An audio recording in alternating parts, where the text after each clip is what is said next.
Spectrum 237, and yes, I'm back in my original setting for now. Here it is. My review for Texas Chainsaw Massacre 2022, the Netflix film. Now, originally, I was going to do a trailer reaction to this, but because of everything I have going on, I didn't have any time. So I figured I'll just watch it when it comes out and do a review there. I will say right off, the trailer, of course I had mixed feelings on it. I thought it looked better than everything since the remake. I'm not a fan of the beginning. I hated 3D.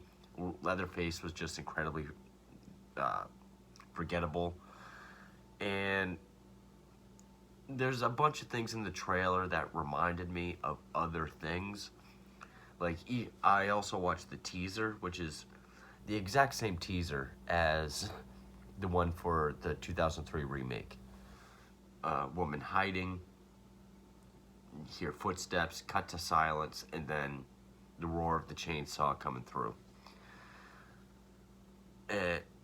Immediately, I picked up on it taking the same approach as 2018's Halloween, bringing back Sally Hardesty to seek revenge. Of course, Marilyn Burns is not playing her. She passed away in 2014. Gunnar Hansen also passed away, so he's not playing Leatherface. Which, because of their final showdown type of approach, it makes sense. I mean, even though Marilyn Burns has been closely identified as the character for so long, I would rather it be, two different actors instead of one that's still alive, one that isn't, either have both or none. So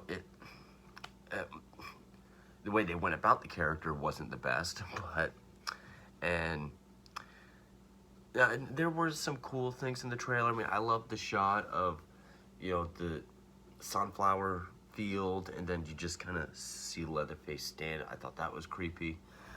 I like the shot of the girl in the crawl space with the chainsaw coming through the floor, chasing her, almost like an upside-down shark fin. There was some cool stuff, and then there's some laughable things, like the whole scene with the bus, which is supposed to be like the social commentary, ended up actually being a pretty cool scene. But yeah, I thought the look of Leatherface from the trailer was okay. Looked way better than in 3D. I did think this was the more intimidating or imposing Leatherface since the remake. I mean, Leatherface was such a footnote in both the beginning and Leatherface that's almost hard to count him. But yeah, the Leatherface in 3D was just awful, very forgettable. And the reason why I'm wearing my Psycho shirt is because I think my Chainsaw Massacre shirt got lost in the move somewhere. Some of my clothes are already over there. I think that's what happened to it. But Psycho will make sense because I'll get to that. Overall, this is getting scathing reviews. Everyone seems to absolutely despise this movie. I think this might actually even be one of the worst reviewed ones in the entire series, which I would disagree with. But now, I would say Texas Chainsaw Massacre is one of those horror franchises like Child's Play or Chucky, because I think they're two different things. Texas Chainsaw Massacre, Child's Play / Chucky, Halloween, certainly Halloween. I'll even throw Scream in with that, where there is just no blood left in this cow to milk out of it. They're trying everything they can to get every bit of story and every last dollar they can out of these franchises. And just like many of them, I think they should have just stuck with the original. This is my second favorite movie of all time. I'm a huge fan of Texas Chainsaw Massacre. I love this movie to death. Huge influence on me. Just, I love the look of it. This is a fantastic movie. And definitely, I would consider this one of the groundbreaking sort of transitional horror films from the 70s. I'll throw Halloween in with that as well. Neither one of these really needed a franchise, even though Chainsaw Massacre 2 and Halloween 2 I think are fun sequels. And like Halloween, this has such a botched timeline with reboots and prequels and, you know, what's canon, what isn't. Apparently, Fede Alvarez, the co-writer of this, who also directed the Evil Dead remake, he directed Don't Breathe, I believe. He said that the original film sequels are canon in this film, which doesn't really make sense when you consider the ending to 2 and how both 3 and 4 are kind of standalone, almost quasi reboots, especially 4. So I don't know about that. I think this is another movie like 3D, like Leatherface, that is just a direct sequel or prequel to the original film. And if it cancels out 3D, good, because that's a piece of shit.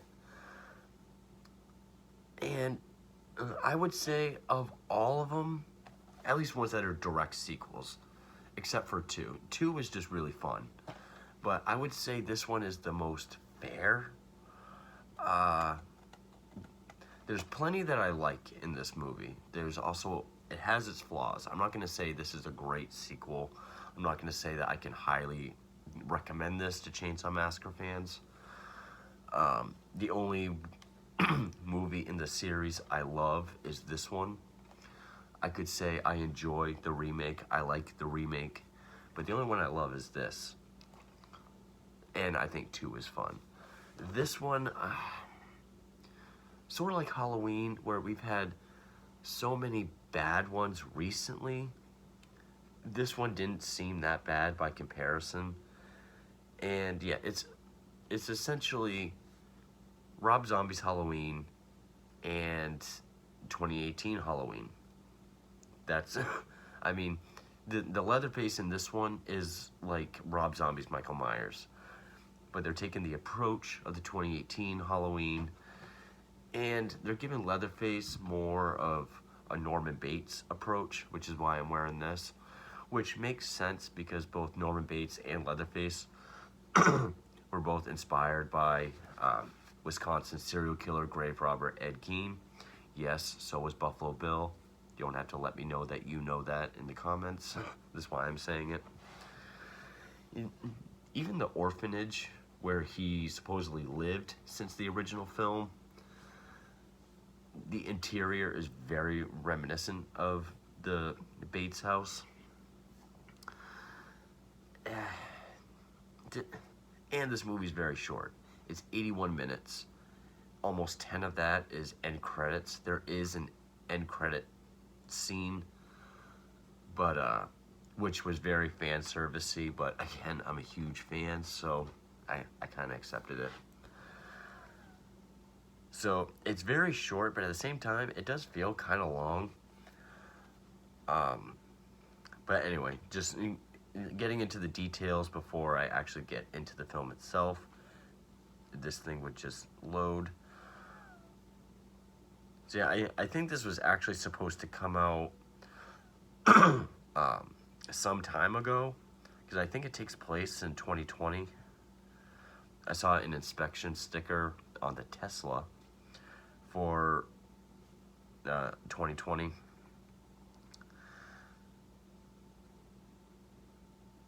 Or maybe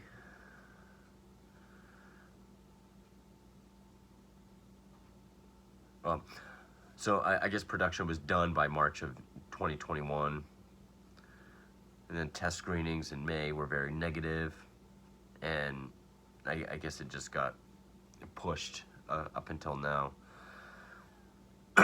First one for Netflix, but It was directed by David Blue Garcia, screenplay by Chris Thomas Devlin, from a story by Fede Alvarez and Rodo Sayagas, if I pronounce that correctly, based on characters by Kim Henkel and Toby Hooper, and it stars Sarah Yarkin, Elsie Fisher, Mark Burnham as Leatherface, Mo Dunford, who, it was driving me nuts how I knew this guy.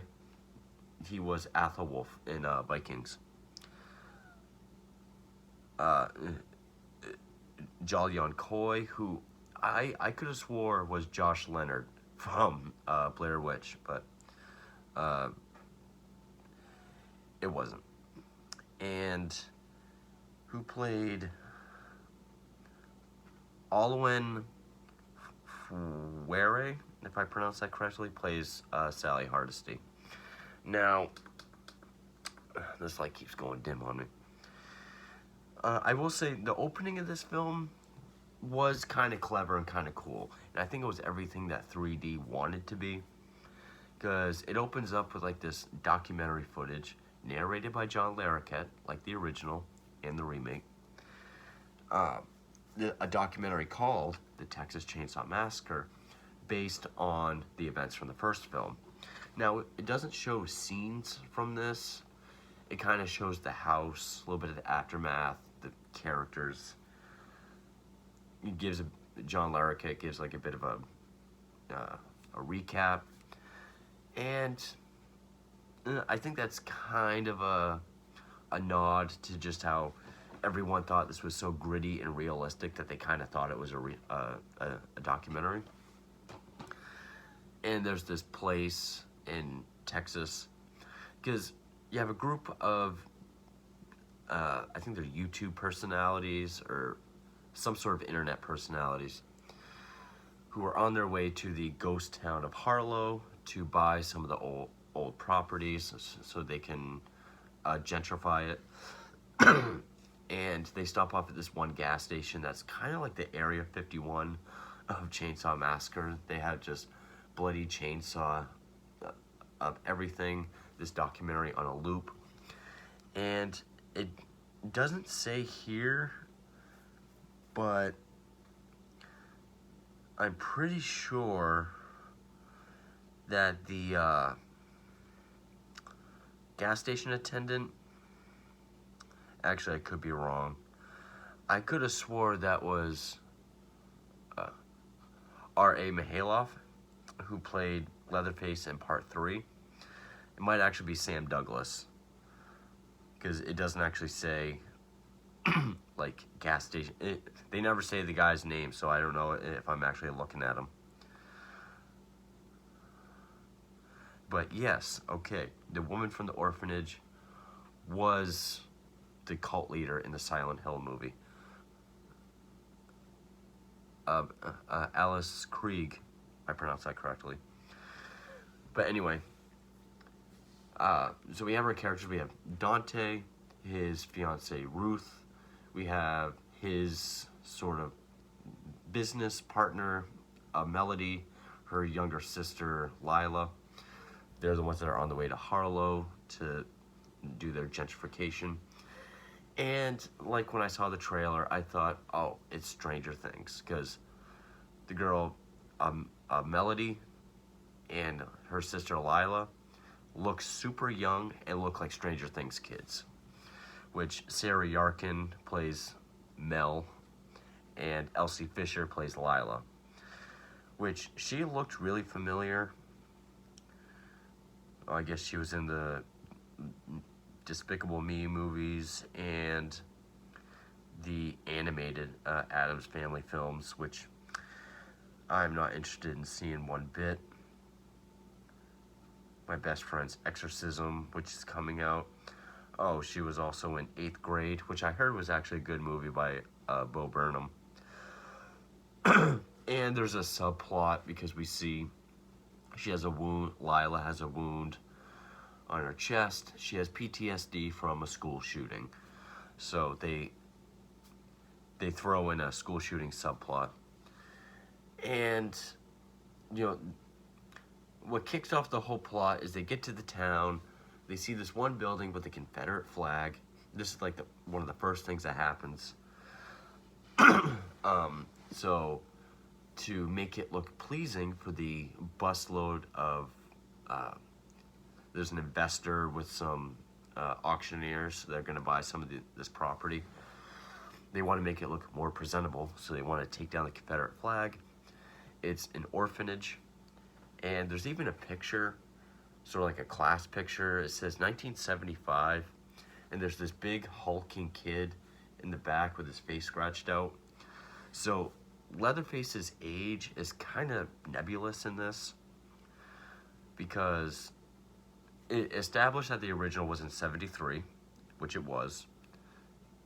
Yes, it came out in 74. But, and that he's been living in this orphanage since the events of the first film. But he's an orphanage? I don't know. It's making it sound like he's part of like the orphanage group, like he was taken in as an orphan. Maybe it's because he's mentally challenged. I don't know. Leatherface was not a kid in the original, but so Mel and Dante, they try to tell this elderly woman, Ginny, that she, you know, because of the deal with the bank, she can no longer stay there. They start talking about deeds and titles, but then someone gets the cops, they come in. She has some sort of attack with her oxygen, and she has to be taken away. But this big hulking guy, which is obviously Leatherface, picks her up, carries her into the sheriff's truck, and on the way to the hospital, she dies. And from that point on, he wants to seek revenge on the group of kids that killed his mother, or his mother figure. That's pretty much the plot. I will say there is plenty of CGI in this film. It's not as bad as everyone is making it out to be. Now, I have shit on CGI quite a bit, especially CGI blood and gore. This is, like, yeah, there's a lot of CGI. Like, the first thing we see is when he's in the back of the sheriff's truck, and, you know, he's trying to get the oxygen mask on. He's shaking the tank, thinking it will work. It's actually kind of sad. Kind of done well. And, I mean, he even has, like, a Tyler Mane look. You can kind of see his face. He's got, like, gray and white long hair. Totally went, like, Rob Zombie with him. And he does overkill with his kills. The kills were one of the highlights of this film. There's plenty of them. Yeah, there's CGI, but it's not like the CGI where it's super obvious. Like, it doesn't look like Microsoft Paint, and it doesn't, like, splat on the camera lens. But, like, the one deputy goes to stop him from shaking the oxygen tank, and Leatherface just, like, bends his arm up and his bone sticks out. You get some CGI. Stuff like that is CGI, but there's plenty of practical effects, too. So, I give it kudos for using practical, and the CGI isn't as bad as, you know, people see one speck of CGI or they hear CGI and they totally disown the film. I used to be like that. Even the Hills Have Eyes remake has CGI effects, so. But yeah, he like bends the guy's arm and then he jerks his arm over, so it's like he stabs himself in the throat with his own bone, which makes the deputy's pistol go off and shoot the driver. They crash into a field. Dante's girlfriend is with them, and that's when we get the scene from the trailer when they're crashed. Leatherface is cutting his mother's face off, puts it on. She has to like play dead, but the sheriff wakes up and Leatherface just bashes the Christ out of him with the fire extinguisher. Leatherface kills her, and So we don't get the scene from the trailer when she's looking out in the field, and we just kind of see him rise from the, you know, sunflowers or wherever they are. It just kind of happens. It feels out of place. And he makes his way back to Harlow. And at this point, Mel knows because Dante's girlfriend texted her saying that the old woman died. And I'm just going to leave it like that. And yeah, you get a lot of cat and mouse. Athelwolf from Vikings, he plays this guy named Richter, who's a mechanic in Harlow. He's kind of causing problems. Like, he thinks Dante and Mel were responsible for the old lady dying and that they try to kick her out of her house while she still lived there. He takes the bus keys and the Tesla keys till they can prove that they had the proper deed to the orphanage, which they don't have, so they have to go into her house to see if they have hers. But when they find it, the title's in her name. So technically, they were in the wrong. But by this point, Leatherface comes back. And there are some cool scenes. I will say, and a lot of the kills, they'll either be shot really well or be pretty interesting, but then there's some sort of detractor. Like when Dante gets killed, it's this great shot of the hallway with a swinging door to the kitchen. And so we see the action of Leatherface hitting him with a cleaver in the face as the door just swings and then stops. But the door's in obvious CGI. It would have just been a cool shot to just kind of see this door like obscure the action, but the door's obvious CGI kind of distract from it. Mel has to hide upstairs for a while, and this is when we get the really Norman Batesy stuff, because she hides in the closet. He opens the closet, finds, I'm guessing, his favorite dress of hers. And he like sits in her chair and like hugs it, tries to put makeup on her face. He gets a hammer, busts out the wall, and gets his trusty chainsaw from the original film. And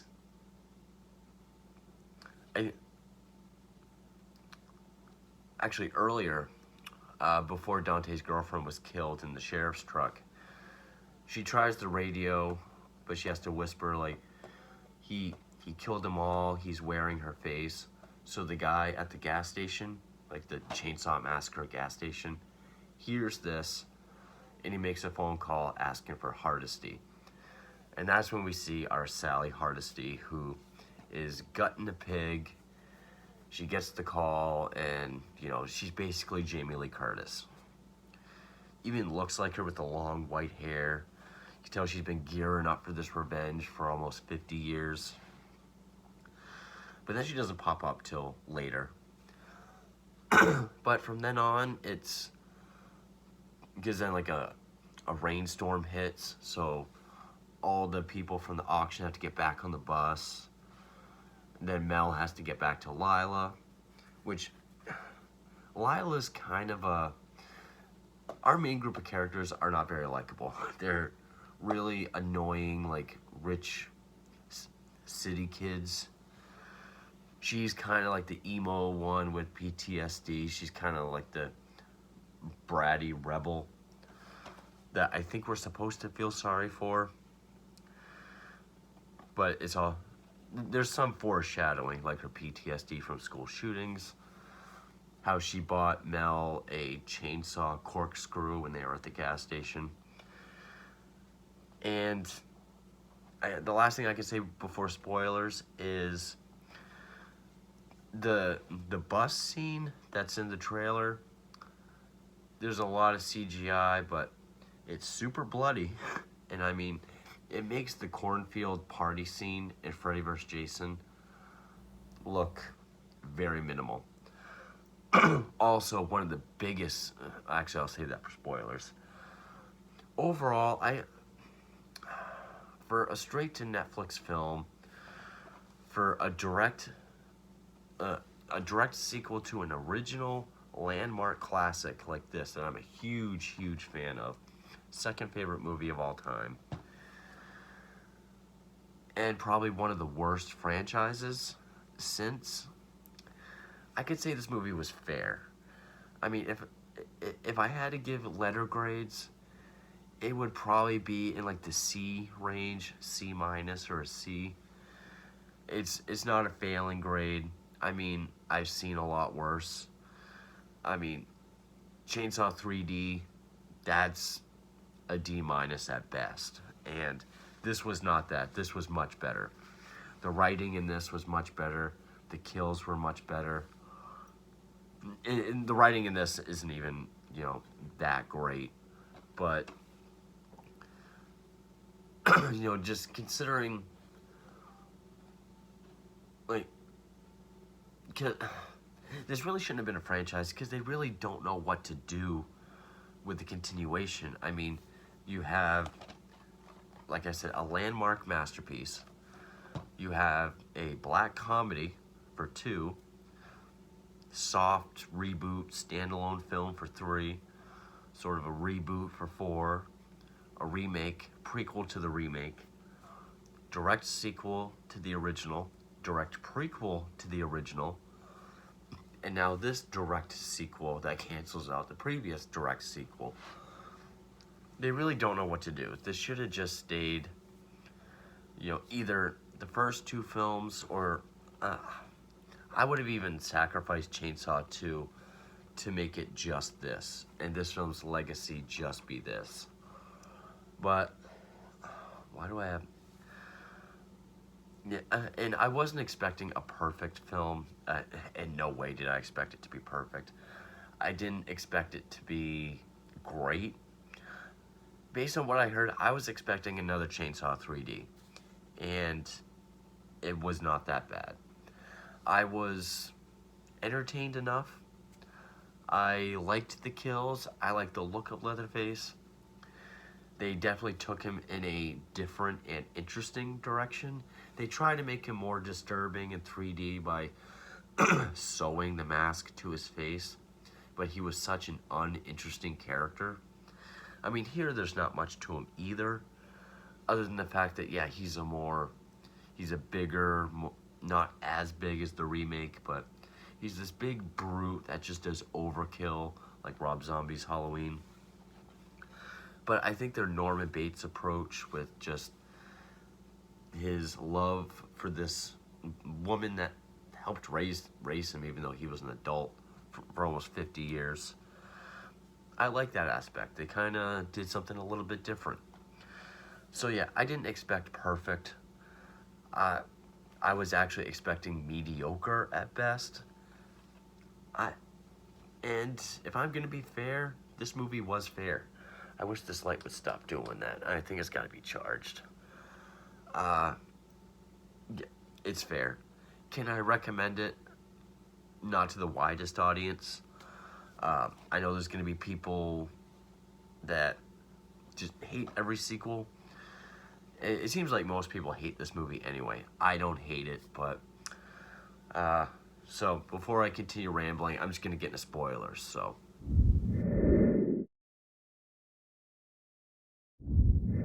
So, rewind a little bit back shortly after Dante's death. Mel is upstairs hiding. Dante's still alive. He manages to get outside. His jaw, at practical effect, his jaw's like hanging off.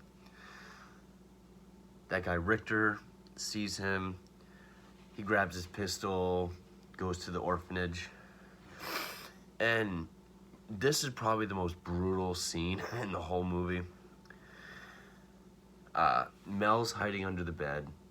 Leatherface hears Richter coming up. And this was kind of a cool scene because Leatherface is hiding behind the door. And there's like a full body mirror. So as he's coming up, Mel kind of uses her foot to kick the mirror out a little bit so he can see behind the door. Leatherface jumps out, have a little bit of a fight. And I don't remember if Leatherface kicks or uses his hammer. But Richter's leg, like his shin, is like whoosh, kicked way out, and you know, tackled against a window. Leatherface jabs his neck into the shard of glass. He falls, and then he takes his hammer and he just like 20 hits to the skull. Like you see his skull deflate like a basketball. Mel makes her way down. She ends up, which I will call BS on this, because if this guy is as strong as they try to make him out to be, she'd be dead. She's at the bottom of the stairs. Leatherface is at the top. He throws the hammer at her, hits her, I thought it was in the head. She flies back through the floor. She's in the crawl space, and that's when we get the scene from the trailer when the saw blade's chasing her. Again, another scene that looks cool, is well shot, but then there's something that kind of detracts from it, because she crawls to this one like window that's got like wire and bars on it. Lila's trying to get her up. There's these pipes over her. He cuts through it, and all this shit dumps literal shit dumps all over her. I was like, we didn't quite need that. I don't know why I keep holding this up. It wasn't this movie. Definitely not. But judging just by who these characters are, it was kind of pleasing to see her get covered in shit. But yeah, it's not like we really needed it. But they now have the keys. They're back on the bus. Leatherface makes his way on the bus, and that's when we get... some of this was funny. You know, he gets on, everyone just takes their phone out. This one guy's like, try something, you're canceled, bro. And just knowing my stance on cancel culture, it was great to just see him go crazy. But one funny line was, everyone's live streaming, so we see the comments, and there's people saying, like, looks so fake. But yeah, he's just annihilating people. Some of it's in slow motion. I do love the shot. One of my favorite shots of the whole movie is just from the outside, this bus window, with all these bloody hands trying to bang on the window. I thought that was cool. Lila and Mel are in like the bathroom. They're trying to get out, I think through the sunroof. Leatherface breaks his arm in, foreshadowing the corkscrew with the chainsaw on it. She stabs him. They get out. This is when Sally shows up. And Sally keeps looking at this Polaroid of her friends from the original film.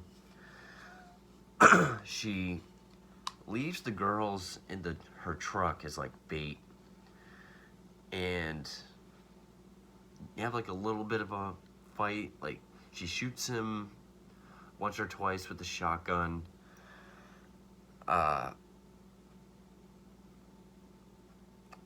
How exactly did that go down? I just got done watching it too. There's a few different things that happen. Like, I actually think he runs off, which is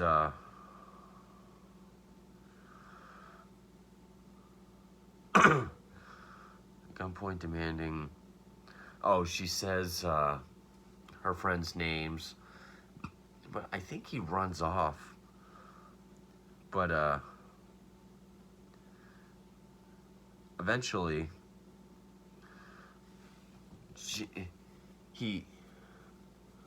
oh, no, that's what it is. She goes out to look for him. She sees the light on up there. So she goes up, and he's just sitting there. That's when she repeats all the names and says, you know, do you remember me? He just kind of looks at her, and I think she gets kind of pissed that he doesn't remember her, because she's like, you don't remember me. So the revenge won't taste as sweet. And he just kind of walks by her.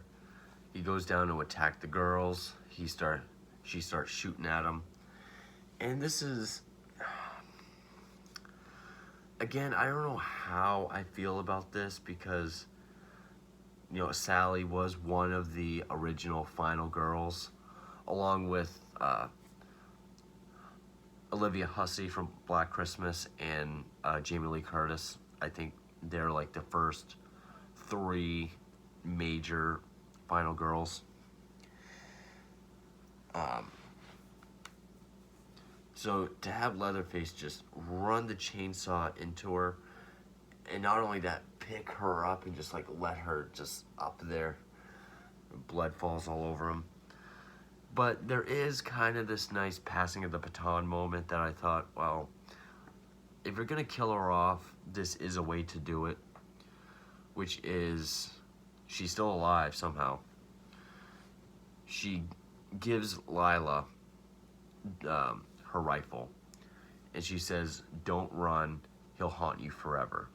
So I thought it was kind of a decent passing the baton moment, because at one point, because she tells the girls to drive, they drive, but they crash into this garage. Mel's leg is impaled by something, so she tells Lila to run off. And I think that's when she gives, that's when Sally gives Lila the shotgun. Come on, this thing needs to load. Like, by the third act, there's so many just, like, trying to pick up a climax, and it kind of slows down, then trying to pick up again. But eventually, because after they crash,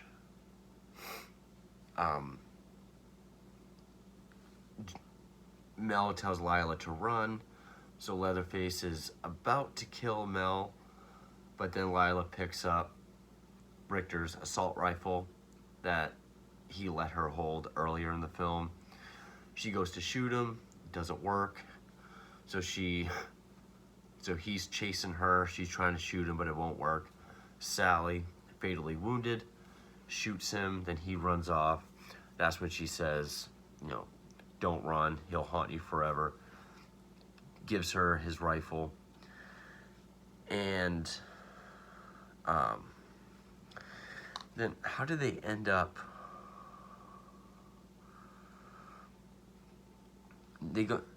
She chases him down into this abandoned building where there's like this hole in the floor with all this water, like a pool.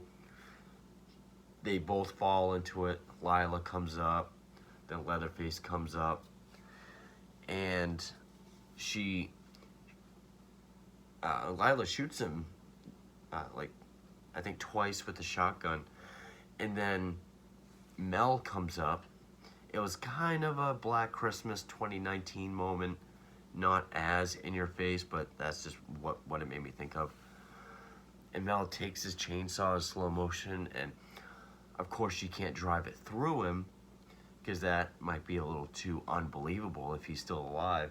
So she just kind of uppercuts him, cuts his chin a little bit, and he falls back into the water and sinks. And then they get into Dante's Tesla, put it on autopilot or auto drive. They're going, and then out of nowhere, Mel is ripped out of the passenger seat. And then Lila standing up through the sunroof watching, which I thought this was kind of a cool throwback to the original, because she's watching from the sunroof as the car's like driving away, so they're getting smaller. Leatherface just cuts Mel's head off, and so you see the car driving off with Lila screaming, and then you see Leatherface doing his angry chainsaw flipping, and then whoosh, end of movie. And then the post-credit scene shows Leatherface approaching the house from the original film. And yeah, supposedly the director of this has said he'd be willing to partake in a sequel if the studio wanted it. Of course, they set it up that way. Even though they went with pretty much the same ending as this, doesn't mean they need a sequel. Which,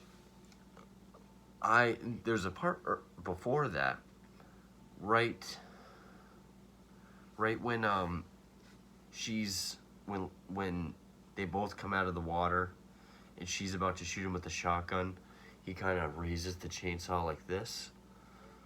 Kind of more so like two. Two is when he really kept lifting it over his head. It's like, oh, okay, there's an iconic Leatherface image. And I thought that was going to be like the end of it.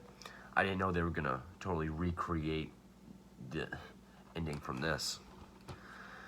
And I thought it looked fine, you know, a little fan servicey, but again, I'm a huge fan of this, so I accept it.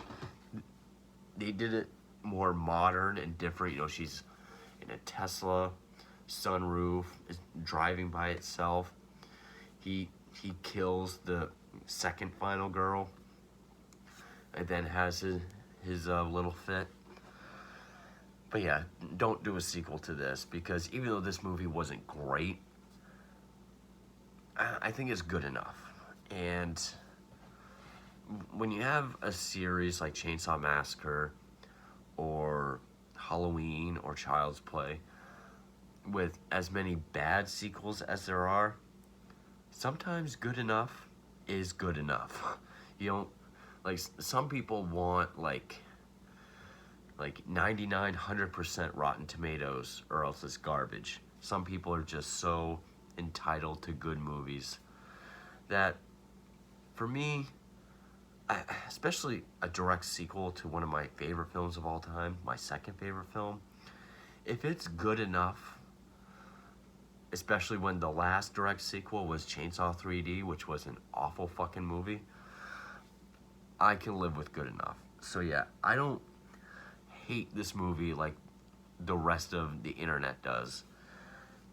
Does it have its flaws? Absolutely. Doesn't have the best main group of characters. It is very reminiscent of other things that are going on now. Like, even the whole new Blumhouse Halloween films. Taking the new Jamie Lee Curtis angle.